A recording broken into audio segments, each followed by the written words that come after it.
Hello friends, मी Vishakha global online मराठीमध्ये आपल्या सर्वांचं स्वागत आहे.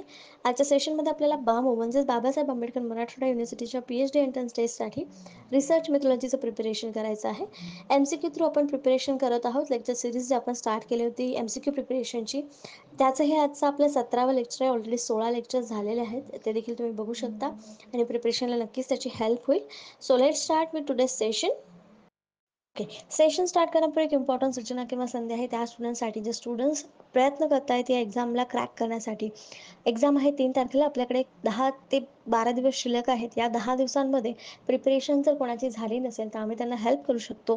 त्यांच्यासाठी आम्ही खास घेऊन आलो होतो क्विक कोर्स, जो क्विक कोर्स तुम्हाला पूर्ण नोट्स, मॉक टेस्ट आणि लेक्चर्स जे असणार आहेत ते तुम्हाला रेकॉर्डेड मिळणार आहेत आणि शिवाय क्रॅश कोर्स याच्यामध्ये स्पेशल असणार आहेत, जे तुमचा पूर्ण रिसर्च मेथॉलॉजीचा सिलेबस कव्हर करून घेणार आहेत. सो जॉईन करण्यासाठी फक्त इकडे दिलेल्या व्हॉट्सअप नंबरवरती मेसेज करा. कोर्सचे एनरोलमेंट जे आहे क्विक कोर्ससाठी ते सध्या चालू आहेत आणि फीस फक्त 799 रुपये आहे. तो लगेच जॉईन व्हा आणि प्रिपरेशनला सुरुवात करा.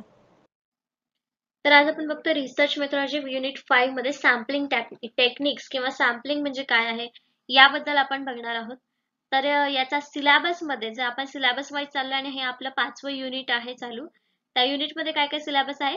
Sample and sampling designs, concept of population, sample sampling frame, sampling unit, need and advantage of sample study, methods of sampling, characteristics of representative sample, sampling error, concept of probability and non-probability sampling, types of probability sampling, simple random sampling, systematic random sampling, proportionate and disproportionate, stratified random sampling, types of non-probability sampling and purposive and snowball. तर याच्यामध्ये काय काय सांगितलेलं आहे की व्याख्या काय आहे, सॅम्पलिंग म्हणजे काय, त्याचे डिझाईन्स कोणते आहेत, कन्सेप्ट कुठले आहेत, पॉप्युलेशनशी ते कसे निगडीत आहेत किंवा त्याचे ॲडव्हान्टेज काय आहेत, स्टडी मटेरियल त्याचं कसं आहे किंवा मेथड्स कुठल्या आहेत, सॅम्पलिंगचे कॅरेक्टरिस्टिक्स, त्यानंतर प्रोबॅबिलिटी, नॉन प्रोबॅबिलिटी हे टाइप्स आहेत सॅम्पलिंगचे ते काय आहेत, त्यानंतर रॅन्डम सॅम्पलिंग, सिस्टमॅटिक सॅम्पलिंग हे प्रोबॅबल आहेत की नॉन प्रोबॅबिलिटी मध्ये येतात, हे सगळं जे आहे ते या सिलेबस मध्ये युनिट 5 मध्ये आपल्याला आपल्या अभ्यासाचे आहे, जे MCQ थ्रू आपण क्लिअर करतो आहोत. तर आजच्या सेशनला आपण सुरू करूया MCQ थ्रू. आजचा पहिला प्रश्न बघतो आपण. Of the following sampling methods म्हणजे खाली दिलेल्या सॅम्पलिंग मेथड्स पैकी which is the probability method. तर आपल्याला माहिती आहे सॅम्पलिंगचे 2 टेक्निक्स आहेत. सॅम्पलिंगचे 2 प्रकार आहेत. एक आहे प्रोबॅबिलिटी आणि दुसरं आहे non probability, which is non probability. तर हे 2 मेन प्रकार आहेत आणि त्याच्यामध्ये मग वेगवेगळे सॅम्पलिंगचे सॅम्पल हे कॅटेगराइज केलेले आहेत, कुठले प्रोबॅबल आहेत आणि नॉन प्रोबॅबल आहेत. तर आपल्याला काही ऑप्शन्स दिलेले आहेत, त्यापैकी कुठलं प्रोबॅबिलिटी मेथड आहे ते सांगायचं आहे.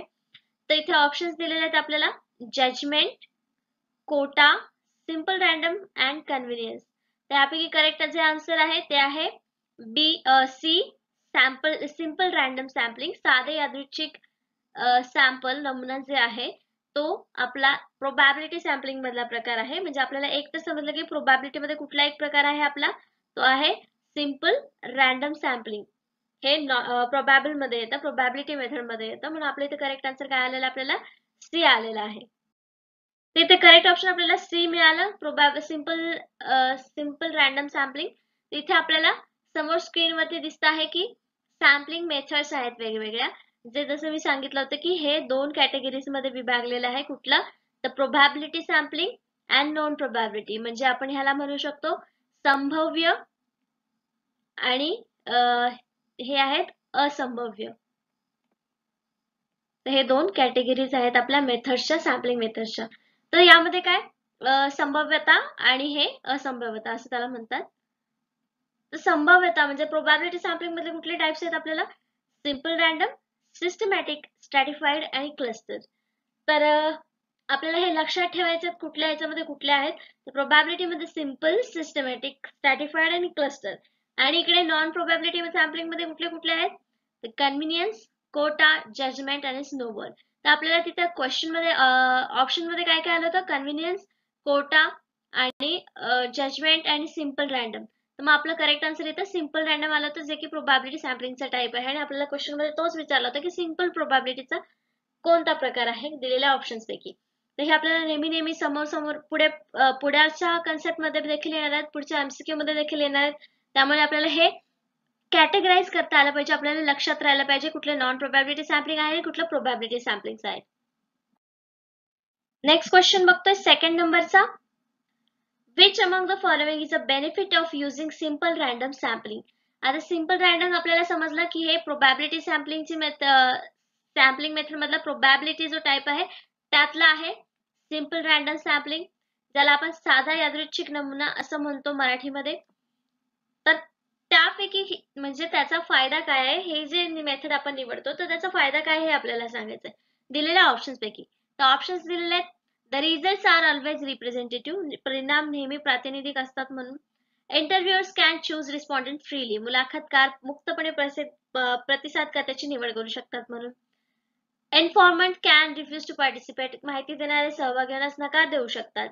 And we can calculate the accuracy of the result. निकालांची अचूकता आपण मोजू शकतो. तर याच्यातलं करेक्ट जे आन्सर आहे ते आहे D. We can calculate the accuracy of the result. म्हणजे ह्यातला जो कॅरेक्टरिस्टिक्स आपण बनवू शकतो. बेनिफिट तर हा आहे, पण आपल्याला सिंपल रॅन्डम सॅम्पलिंगचं कॅरेक्टरिस्टिक्स सांगायचं असेल तर ते सुद्धा आपण हे सांगू शकतो की we can calculate the accuracy of result. का? कारण याच्यामध्ये आपण नमुने रॅन्डमली निवडतो आहे, म्हणून आपल्या निकालांची अचूकता जी आहे ते आपण स्वतः कॅल्क्युलेट करू शकतो. अॅक्युरिटी तिथे आपण मोजू शकतो. हा त्याचा फायदा आहे, बेनिफिट आहे सिंपल रॅन्डम सॅम्पलिंगचा. आता बघतो आपण अजून काय फीचर्स आहेत, बेनिफिट्स आहेत सिंपल रॅन्डम सॅम्पलिंग निवडण्याचे. तिथे आपल्याला 7 आपल्याला बेनिफिट्स दिसतात ही मेथड निवडण्याचे. ते एक एक करून आपण बघूया. पहिला आहे one of the great advantage of simple random sampling method is that it needs only minimum knowledge of study group of population in advance. तर सुरुवातीला आपण नवीन असतो, नवखे असतो जेव्हा रिसर्च करताना, त्यावेळेस आपल्याला ही जी सॅम्पल मेथड आहे, सॅम्पल निवडण्याची मेथड आहे ती सर्वात सोपी असते. त्याच्यामध्ये कमी नॉलेज लागतं, आपल्याला जास्त ऍक्युरेट नमुने निवडण्यासाठी गरज नाही पडणार. इथे रॅन्डमली आपण इथे सॅम्पल निवडत असतो आणि ती आपल्याला एक सोपी पद्धत वाटते जेव्हा आपण सुरुवात करत असतो रिसर्चसाठी. तर हा झाला पहिला पॉइंट, पहिला बेनिफिट. आपल्याला अजून 7 बेनिफिट बघायचे आहेत. तर नेक्स्ट आहे की it is free from errors in classification. Randomly आपण सॅम्पल निवडल्यामुळे काय होतं, तर जे आपण वर्गीकरण करणार आहोत त्यामध्ये जास्त त्रुटी आपल्याला जाणवत नाही किंवा अवघडपणा वाटत नाही. लवकरात म्हणजे सहजरित्या आपण त्याचं वर्गीकरण करू शकतो. तर नेक्स्ट आहे 3 नंबरचा. This is suitable for data analysis which include the use of inferential statistics. तर हे जे डेटा अनालिसिस म्हणजे डेटा विश्लेषण करण्यासाठी हे सुटेबल आहे, सोपं जातं. ही जी सॅम्पल मेथड आहे ती सोपी जाते असं आपण म्हणू शकतो. 4th नंबरचा आहे बेनिफिट, तो असा आहे की simple random sampling is representative of population. तर ही सुरुवातीला आपण पॉप्युलेशन वरतीच आपण सॅम्पल्स निवडत असतो, पण सिंपल रॅन्डम सॅम्पलिंग मध्ये सगळ्यांना बरोबर चान्स मिळत असतो सिलेक्ट होण्याचा. म्हणून काय होतं, ही सिंपल रॅन्डम सॅम्पलिंग जी आहे ती लोकांचं प्रतिनिधित्व करते असं देखील म्हटलं जातं. हा एक बेनिफिट आहे सिंपल रॅन्डम सॅम्पलिंगचा. नेक्स्ट आहे 5th नंबरचा, तो आहे it is totally free from bias and prejudices. म्हणजे याच्यामध्ये कुठलाही पक्षपात किंवा आधीचा जो आपला म्हणणं आहे, विचार आहेत त्यापासून फ्री असतं टोटली. हे जे रॅन्डम सॅम्पलिंग आपण निवडतो तेव्हा ते कुठल्याही विचारावरती आधारित नसतं किंवा कुठल्याही प्रकारे पक्षपात तो करत नसतो. The method is simple to use. म्हणजे इथे जसं की मी सांगितलं की ही जी मेथड आहे ती अगदी सिंपल आहे यूज करण्यासाठी, त्यामुळे ही जी पद्धत वापरणं आपल्याला सर्वात सोपं जातं आणि निवडली जास्तीत जास्त रिसर्चर कडून. जे स्वतः पहिल्यांदा रिसर्च करत आहेत ते हेच मेथड वापरत असतील, ज्याला आपण म्हणतो सिंपल रॅन्डम सॅम्पलिंग. नेक्स्ट आणि लास्ट आपले बेनिफिट आहे सिंपल रॅन्डम सॅम्पलिंगची, ती आहे 7th नंबरची. It is very easy to access the sampling error in this method. याच्यामध्ये सॅम्पलिंग एरर पकडण्यासाठी किंवा सॅम्पलिंग एरर काढण्यासाठी खूप सोपी पद्धत आहे. रॅन्डमली म्हणजे कुठल्याही आपण लोकसंख्येमधून, टोटल लोकसंख्येमधून कुठलाही नमुना निवडू शकतो आपल्या स्टडीसाठी. त्याच्यामुळे काय होतं, आपल्याला जास्त लोकांच्या सर्च मध्ये किंवा पर्टिक्युलर नॉलेज असणाऱ्याच लोकांच्या मागे लागावं लागत नाही. जे आपण निवडलेले सॅम्पल्स आहेत त्यापैकीच आपण नमुने निवडून आपली माहिती तिथे एक्सप्रेस करत असतो. म्हणून ही जी पद्धत आहे ती सगळ्यात सोपी पद्धत आहे असं आपण म्हणू शकतो. कमी खर्चिक आहे, पॉप्युलेशन वर आधारित आहे, डेटा अनालिसिस विश्लेषण करण्यासाठी इथे सोपं जातं. अशा प्रकारे आपण सिंपल रॅन्डम सॅम्पलिंग मेथड आपण इथे एक्सप्लेन करू शकतो. नेक्स्ट क्वेश्चन बघतो आपण 3rd नंबरचा. Increasing the sample size has the following effect upon the sampling error. तर इथे त्यांनी काय सांगितलेलं आपण सॅम्पलची साईज जी आहे नमुना आकार वाढवल्याने नमुना त्रुटीवर खालील परिणाम होतो. सॅम्पलिंग एरर वरती त्याचा काय परिणाम होतो, सॅम्पलिंग एरर वरती सॅम्पलिंग साईज वाढवल्याचा काय परिणाम होतो हे सिंपली आपल्याला क्वेश्चन विचारलेलं आहे. त्याचे ऑप्शन दिलेले आहे. It increases the sampling error हे नमुना त्रुटी वाढवतं. इट रिड्युसेस सॅम्पलिंग एरर हे नमुना त्रुटी कमी करते. It has no effect on sampling error नमुना त्रुटीवर त्याचा कोणताही परिणाम होत नाही.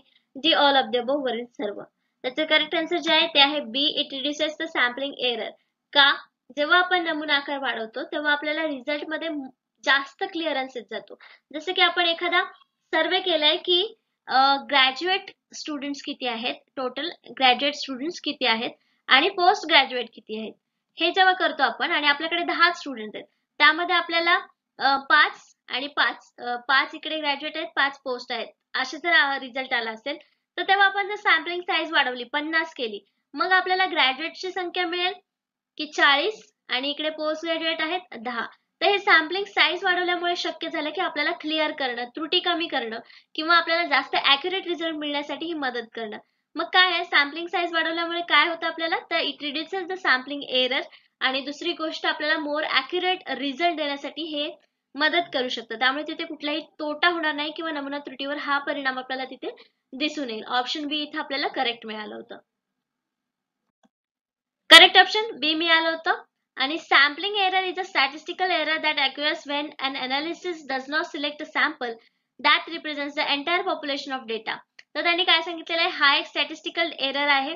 सॅम्पलिंग एररला आपण स्टॅटिस्टिकल एरर म्हणू शकतो. कधी काय आपण काय करतो, डेटा विश्लेषण करत असताना त्याच्यामध्ये सगळी लोकसंख्या आपल्याला पॉप्युलेशन तिथे नसते, त्याच्यामुळे ॲक्युरेट रिझल्ट मिळत नाही किंवा चांगला डेटा तिथे प्राप्त होत नाही. मग अशा वेळेस जसं आपण उदाहरण बघितलं ग्रॅज्युएट लोक किती, पोस्ट ग्रॅज्युएट लोक किती, तर 10 लोकांमध्ये आपल्याला जास्त ॲक्युरेट रिझल्ट मिळाला नाही, तिथं टाय होत होतं.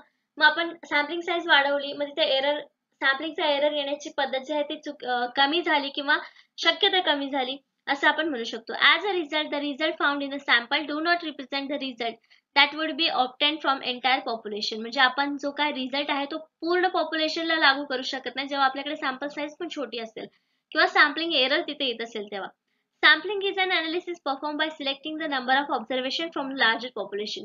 मग सॅम्पलिंग अनालिसिस कसं करतो आपण, एका लार्जर नंबरचा पॉप्युलेशन मधून, हे समजा पॉप्युलेशन आहे लार्जर नंबरचा आणि त्यात मध्ये आपण एक ग्रुप सिलेक्ट करतो, त्याचं ऑब्झर्वेशन करतो आणि मग ते ऑब्झर्वेशन केल्यानंतर सगळ्यांना लागू होतं की नाही ते चेक करतो. The method of selection can process both sampling errors and non sampling errors. तर याच्यामध्ये या मेथडमध्ये आपल्याला कशा पद्धतीची देखील सॅम्पलिंग एरर येऊ शकतात. मग ते प्रोबॅबल असतील, नॉन प्रोबॅबल असतील, सॅम्पलिंग एरर आणि नॉन सॅम्पलिंग एरर कशाही प्रकारचे येऊ शकतात. तर अशा प्रकारे आपण सॅम्पलिंग एरर काय आहे किंवा स्टॅटिस्टिकल एरर काय आहे हे सांगू शकतो आणि त्यामुळे जे सॅम्पलिंग एरर्स आहेत त्याच्यावर परिणाम कसे होऊ शकतात ते देखील सांगू शकतो. नेक्स्ट क्वेश्चन आहे 4th नंबरचा, which of the following is not a type of non probability sampling. तर लास्ट आपण फर्स्ट क्वेश्चन मध्ये बघितलं होतं की प्रोबॅबिलिटी सॅम्पलिंग आणि नॉन प्रोबॅबिलिटी सॅम्पलिंग असे दोन प्रकार आहेत सॅम्पलिंग मेथडचे.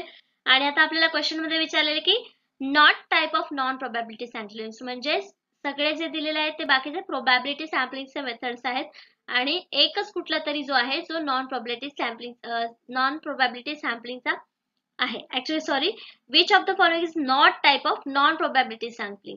म्हणजे सगळे जे आहेत ते नॉन प्रोबॅबिलिटीचे, एकच फक्त प्रोबॅबिलिटी सॅम्पलिंगचा ऑप्शन आपल्याला याच्यामधून काढायचा आहे. तर ऑप्शन्स दिलेले आहेत quota sampling, convenience sampling, snowball sampling आणि स्ट्रॅटिफाईड रँडम सॅम्पलिंग. तर सिंपल रँडम सॅम्पलिंग सारखा दुसरा प्रकार आपण बघितला होता जो प्रोबॅबिलिटी सॅम्पलिंग मध्ये येतो तो आहे स्ट्रॅटिफाईड रँडम सॅम्पलिंग. दोन असे कप्पे बघितले होते, त्याच्यामध्ये प्रोबॅबल, नॉन प्रोबॅबल बघितलं होतं, मग त्याच्यामध्ये सिंपल रँडम, स्ट्रॅटिफाईड सॅम्पलिंग हे वेगवेगळे प्रकार बघितले होते. मग आपल्याला माहिती आहे डी ऑप्शन जे आहे ते इथे करेक्ट आन्सर आहे, कारण स्ट्रॅटिफाईड रँडम सॅम्पलिंग हा प्रोबॅबिलिटी सॅम्पलिंगचा टाइप आहे, म्हणजेच तो नॉन प्रोबॅबिलिटी सॅम्पलिंगचा टाइप आहे. इथे आपण करेक्ट आन्सर असं देऊ शकतो. तर आता आपण बघूया स्ट्रॅटिफाईड रँडम सॅम्पलिंग म्हणजे काय किंवा या मेथड मध्ये काय दाखवलं जातं. Stratified random sampling is a method of sampling that involves the division of population into smaller subgroups known as strata. In stratified random sampling or stratification, the strata are formed based on members' shared attributes and characteristics such as income or education and attainment. तिथे काय सांगितलेलं आहे, एक पॉप्युलेशनचा group आहे आणि त्या ग्रुपमधून काही स्पेशल कॅरेक्टरिस्टिक असलेले ग्रुप आपण निवडतो, सब ग्रुप्स, स्मॉलर ग्रुप्स. आता समजा हे 50 लोक आहेत आणि आपण 10-10 चे ग्रुप केलेले आहेत आणि प्रत्येक ग्रुपमध्ये हे टोटल हे 50 आहेत आणि 10-10 चे ग्रुप केलेले आहेत आणि प्रत्येक याच्यामध्ये सेम कॅरेक्टरिस्टिक्स आहेत. ह्यांचं एज्युकेशन चांगलं आहे, ह्यांचं नोकरी चांगली आहे, यांचा पेमेंट चांगला आहे, यांचा बिझनेस आहे आणि हे चांगलं कमवतात सगळ्यांपेक्षा. असे वेगवेगळे ग्रुप आहेत, स्मॉल ग्रुप आहेत, पण सगळ्यांचे कॅरेक्टरिस्टिक्स त्या ग्रुपमधल्या लोकसंख्येचे किंवा त्या ग्रुपमधल्या पॉप्युलेशनचे सॅम्पल्सचे हे ग्रुप जे आहेत ते समान आहेत. मग हे जे डिव्हिजन ग्रुप आपण पाळलेले आहेत त्याला आपण काय म्हणतो, स्ट्रॅटिफाईड रॅन्डम सॅम्पलिंग. मग आपल्याला फक्त काय पाहिजे की चांगलं एज्युकेशन घेणारे, मग आपण हा ग्रुप सिलेक्ट करतो. तेव्हा आपण काय करत असतो, तर आपण स्ट्रॅटिफाईड रॅन्डम सॅम्पलिंग वापरत असतो आपल्या स्टडीसाठी रिसर्च मध्ये. स्ट्रॅटिफाईड random sampling is also called proportional random sampling और कोटा रॅन्डम सॅम्पलिंग. तर ह्याला आपण दोन नावं वेगळी सुद्धा देऊ शकतो स्ट्रॅटिफाईड रॅन्डम सॅम्पलिंगला. ते आहेत प्रोपोर्शनल रॅन्डम सॅम्पलिंग आणि दुसरं आहे कोटा रॅन्डम सॅम्पलिंग. हे दोन प्रकार म्हणजे कधी कधी क्वेश्चन आपल्याला असंही येऊ शकतं की प्रोपोर्शनल रॅन्डम सॅम्पलिंग आणि कोटा रॅन्डम सॅम्पलिंगला आपण काय म्हणतो किंवा या प्रकारचं कुठलं सॅम्पल आहे. तर आपण तिथे स्ट्रॅटिफाईड रॅन्डम सॅम्पलिंगचं कॅरेक्टरिस्टिक किंवा त्याचं काम आपण तिथे एक्सप्लेन करणार आहोत. नेक्स्ट क्वेश्चन आहे 5th नंबरचा. Sample is a regarded as a subset of. नमुना कशाचा उपसंच मानला जातो, म्हणजे सॅम्पल आपण कशातून निवडतो, एक गट आहे त्या गटातलं सॅम्पल निवडणं म्हणजे हा सॅम्पल म्हणजे उपसंच आहे त्या गटाचा, असा प्रश्न आहे. तर तो कशाचा असतो. ऑप्शन्स आहेत डेटा, सेट, डिस्ट्रीब्युशन, वितरण, पॉप्युलेशन, लोकसंख्या, असे 4 ऑप्शन आहेत आणि यापैकी करेक्ट आन्सर एकच आहे, ते आहे पॉप्युलेशन, लोकसंख्या. कारण सॅम्पल्स आपण कशामधून निवडतो, पॉप्युलेशन मधून, लोकसंख्येमधून. म्हणजेच लोकसंख्येचा उपसंच आपण कशाला म्हणू शकतो, सॅम्पलला. सॅम्पल मध्ये सुद्धा लोकच असतात जे स्पेशली आपण निवडलेले असतात. इथे आपल्याला करेक्ट ऑप्शन डी मिळालं, पॉप्युलेशन. पॉप्युलेशन हा सॅम्पलिंग हा पॉप्युलेशनचा सबसेट आहे. तर बघूया. In basic term, a population is a total number of individuals, animals, items, observation, data, etc. of any given subject. So the sample, in other words, in a portion, part, or the fraction of the whole group and acts as a subset of the population. Samples are used in variety of setting where the research is conducted. तर त्यांनी काय सांगितलेलं आहे, पॉप्युलेशनला कसे relate करतात ते, कारण आपण एलिमेंट्स जे निवडतो म्हणजे सॅम्पल्स जे निवडतो तर ते कधी ॲनिमल्स असू शकतात, आयटम्स असू शकतात, निरीक्षणवर असू शकतं किंवा डेटा म्हणजे जी माहिती आपण गोळा करतोय ती त्याच्याशी निगडीत असू शकतं, त्याच्या विषयाशी. पण शेवटी ते कशाचे असतात, ते ग्रुप्स असतात. कसले, पॉप्युलेशनचे. Portion, part, fraction of the whole group, एका ग्रुपचा छोटासा पार्ट, असे जे वेगवेगळे सब ग्रुप्स पडतात ते पॉप्युलेशनशीच रिलेटेड असतात, असं यांचं म्हणणं आहे. नेक्स्ट क्वेश्चन बघतो आपण 6 नंबरचा, जो आहे the difference between statistics and parameter is called. म्हणजे सांख्यिकी आणि पॅरामीटर, म्हणजे जे पॅरामीटर आपण ठरवलेलं, पॅरामीटर म्हणजे लिमिट आपण जे ठरवलेली आहे आपल्या रिसर्च साठी किंवा सॅम्पल निवडण्यासाठी, तर त्यामधल्या फरकाला काय म्हणतात. त्याच्यामध्ये डिफरन्स येतो, म्हणजे पॅरामीटर ठरवलेलं आहे त्याच्यापेक्षा वेगळीच आकडेवारी आपण निवडतोय किंवा त्यापेक्षा वेगळीच आकडेवारी आपल्याला मिळालेली आहे, प्राप्त आकडेवारी पॅरामीटरला मॅच करत नाहीये, तो डिफरन्स जेव्हा येतो तेव्हा तिथे आपण काय म्हणतो. ऑप्शन्स आहेत नॉन रॅन्डम म्हणजे यादृच्छिक नसलेले, प्रोबॅबिलिटी म्हणजे संभाव्यता, सॅम्पलिंग एरर म्हणजे नमुना त्रुटी आणि रॅन्डम म्हणजे यादृच्छिक. तर ह्या दोन्ही मधल्या फरकाला आपण एररच म्हणणार ना. मग आपला करेक्ट आन्सर इथे काय असणार आहे, ते सॅम्पलिंग एरर. कसं, का सॅम्पलिंग एरर म्हणणार आहे आपण, तिथे जेव्हा डिफरन्स येणार तेव्हा आपल्या रिझल्ट मध्ये देखील आपल्याला फरक दिसणार आणि रिझल्ट कधी चुकीचाही असू शकतो जेव्हा या दोन्ही मध्ये फरक येईल तेव्हा. मग त्याला आपण काय म्हणणार, तिथे सॅम्पलिंग एरर, नमुना त्रुटी, नमुनामुळेच हे त्रुटी निर्माण झालेली आहे किंवा चुकीचा रिझल्ट आलेला आहे.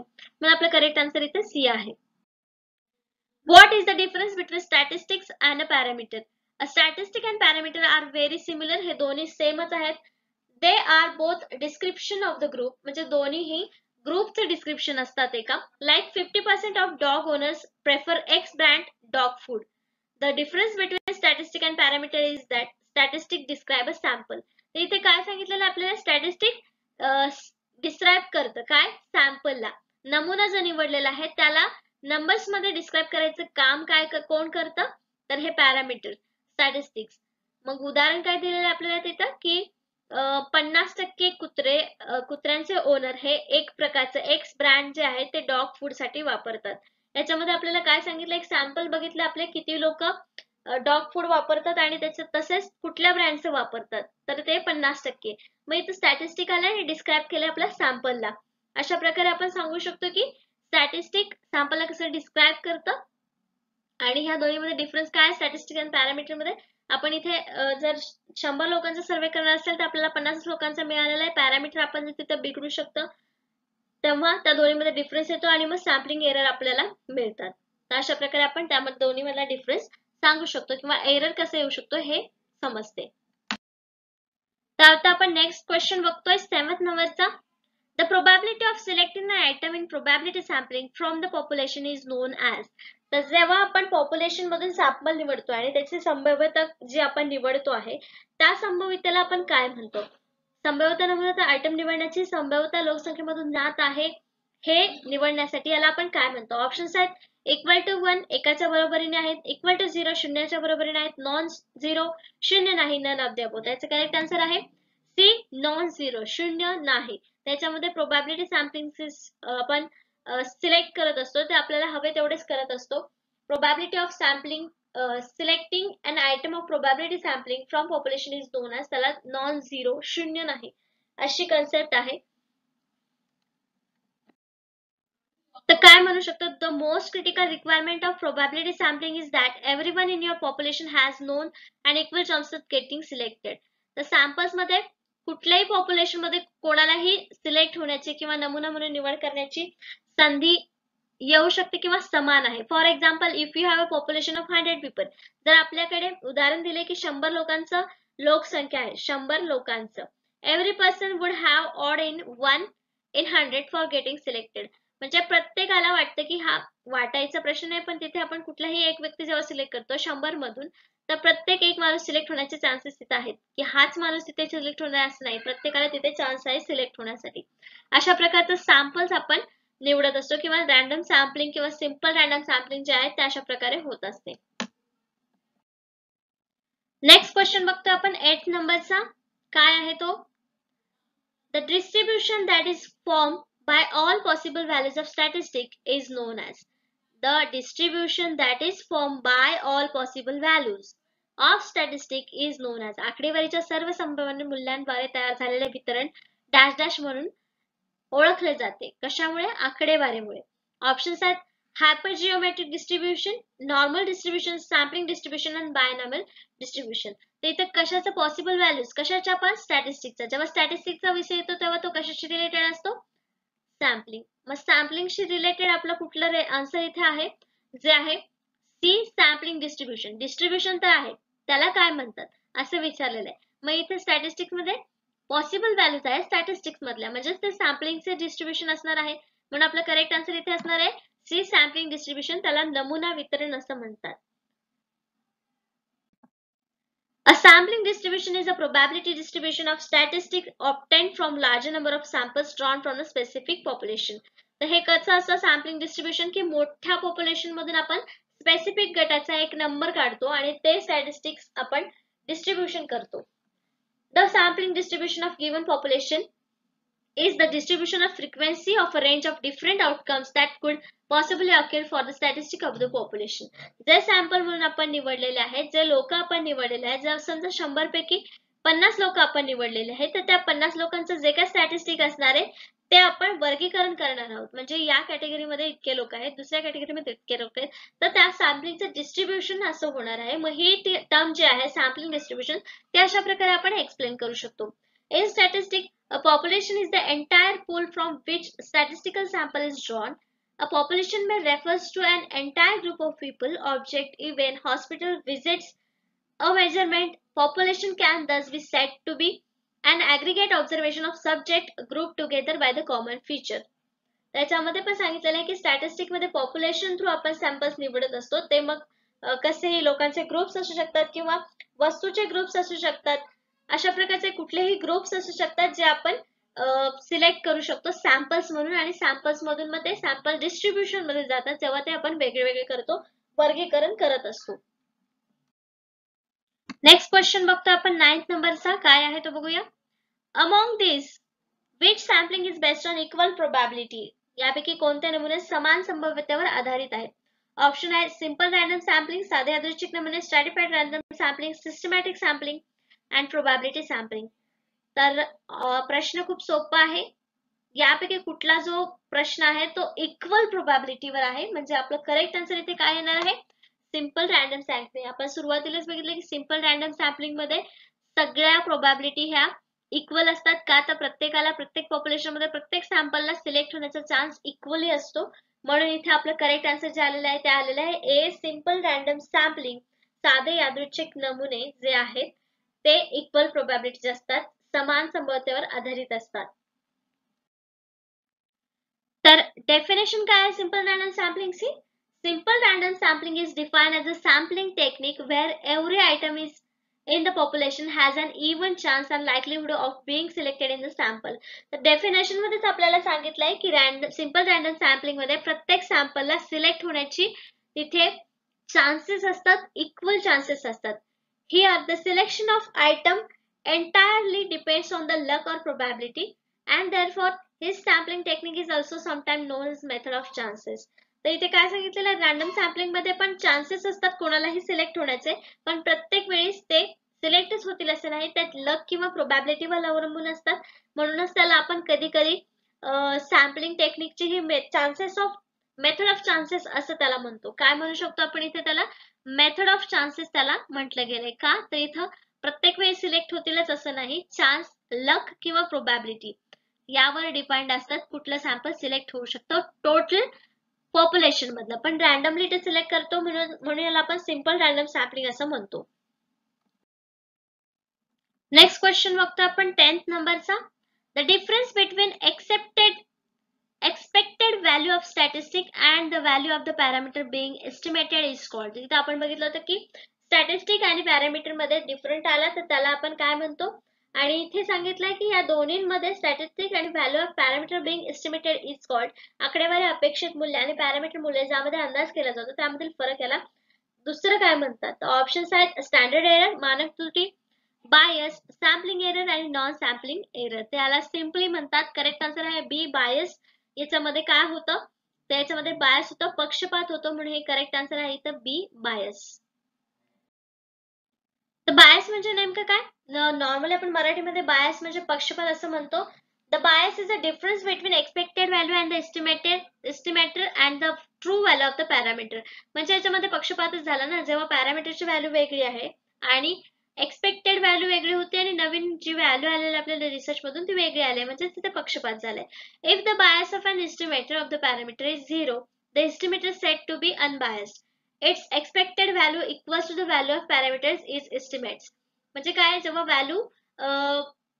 व्हॅल्यू इक्वल आहे आपल्या पॅरामीटरच्या व्हॅल्यू बरोबर तेव्हा ते अनबायस असतं. पण जेव्हा पॅरामीटरची व्हॅल्यू आणि एक्सपेक्टेड व्हॅल्यू या डिफरंट येतात तेव्हा ते बायस असतात.